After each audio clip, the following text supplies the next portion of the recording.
Selon les informations du Parisien, datées du 12 mai 2025, l'avocate d'une partie civile a déposé une demande d'acte auprès de la présidente de la cour d'assises du Tarn pour que des fouilles soient menées dans un lieu qui aurait été consulté par Cédric Jubilard peu de temps avant la disparition de son épouse. Qu'est-il arrivé à Delphine Jubilard? Cette question n'a toujours pas de réponse, alors que la mère de famille a disparu dans la nuit du 15 au 16 décembre 2020. Malgré d'importants moyens de recherche déployés, celle qui est infirmière de profession reste introuvable.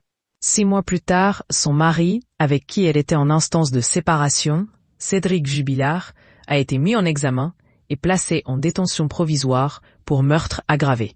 S'il ne cesse de clamer son innocence, son procès devrait s'ouvrir le 22 septembre 2025.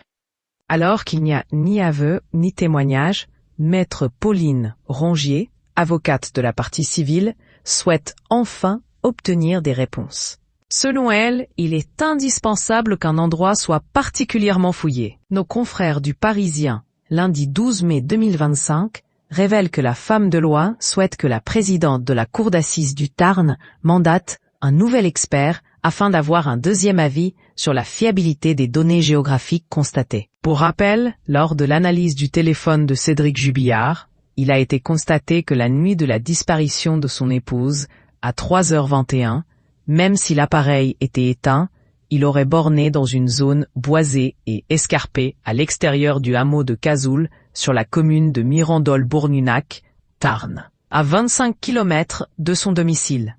Cédric Jubilard a-t-il repéré un endroit avant la disparition de sa femme?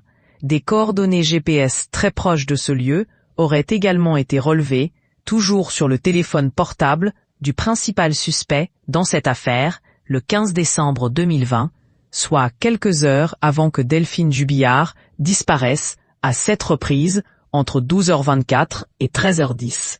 Si ce lieu en question a déjà été vérifié par les enquêteurs, ils auraient constaté qu'il n'était accessible que par un chemin non carrossable long de plusieurs centaines de mètres. Si des photos ont été prises et ajoutées au dossier, aucune opération de fouille n'aurait été menée.